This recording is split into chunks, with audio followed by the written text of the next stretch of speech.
The Soviet Union launched dogs into space and didn't bring them back, and that was the successful mission. Between 1960 and 1961, the Vostok program ran 11 unmanned test flights. The official narrative celebrates Gagarin's April 1961 triumph as inevitable, a masterpiece of Soviet engineering. But 5 of those 11 missions ended in catastrophe. Fires, explosions, animals dead before re-entry. The Kremlin classified every failure, and the West didn't learn the full cost until decades later. What happened in those hidden test flights tells us something far more honest about the space race than any propaganda film ever could. Here's the opening question. If the Soviets had already perfected reusable spacecraft by 1960, why did so many Vostok unmanned flights fail? The answer starts with a deadline. Soviet Premier Nikita Khrushchev demanded a human spaceflight victory before the United States. Not next year, not in 5 years, that year. The pressure was absolute, political survival depended on it. In May 1960, Vostok 1K launched an unmanned test of the basic capsule. The rocket performed flawlessly. The capsule reached orbit. Then during re-entry the separation mechanism failed. The instrument module didn't detach. The capsule tumbled through the atmosphere, heating unevenly. The heat shield cracked, the capsule burned up completely, no recovery, no data. The Soviets announced nothing. But here's what separates a setback from a catastrophe: the animals.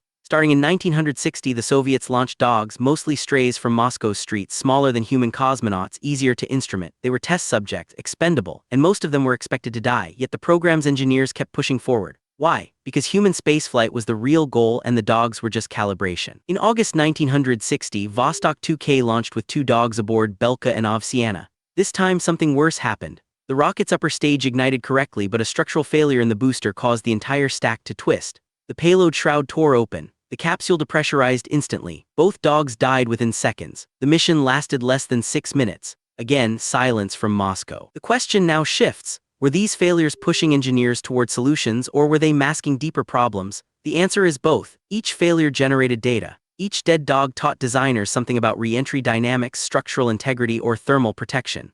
But the data came at a cost nobody publicly acknowledged, a cost measured in lives, even animal lives. By December 1960, Soviet engineers had completed 7 test flights. 3 had failed. The success rate was below 60%. In aerospace, that's unacceptable for human missions, yet the political clock was running. The Americans had their own program. Kennedy had just been elected. The entire Soviet leadership understood one truth: whoever put a human in orbit first would own the future. In December 1960, Vostok 3K launched with 2 more dogs, Mushka and Pichayoka.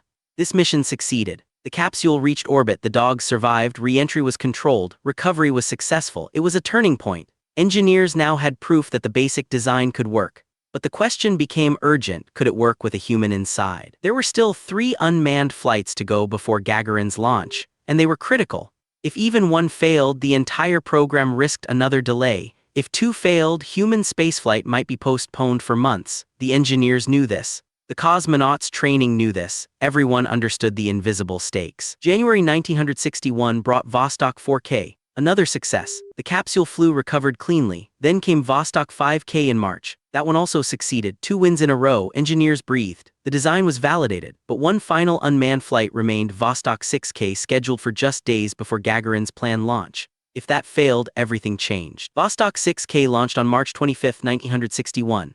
It carried a dummy cosmonaut, a life-size mannequin strapped into the seat where Gagarin would sit 10 days later. The rocket fired perfectly. The capsule orbited. The re-entry sequence began, and it worked. Everything worked. The final test was complete. The Soviet Union had proven beyond doubt that their spacecraft could carry a human into space and bring him home alive. But here's what most histories skip. Vostok 6K's success came after 5 catastrophic failures and only 3 prior successes. Gagarin's flight wasn't the culmination of a perfectly executed plan. It was the result of engineers who learned from disaster, who took calculated risks, who pushed forward despite mounting evidence of danger. The hidden failures weren't a scandal. They were the price of innovation. The final question resolves itself. What went wrong before Gagarin's historic flight? Nothing went wrong. Everything that could go wrong did go wrong, and the Soviet program survived it, learned from it, and succeeded anyway. The failures were classified not because they were shameful, but because they revealed the true margin of safety. Gagarin flew knowing that 5 missions had already died to clear his path. The real story of Vostok isn't about perfection. It's about persistence under impossible pressure. It's about accepting failure as part of the path forward. And it's a reminder that every major achievement in space exploration, whether Soviet, American, or any nation, was built on experiments that didn't work, on lives risked, on knowledge earned through loss. That's the untold side of the space race. Subscribe now. Every week, we uncover the classified chapters of space exploration that textbooks left out, the missions that shaped history, and the stories of the people who risked everything when the outcome was still unknown. Subscribe now. Every week, we uncover the classified chapters of space exploration that textbooks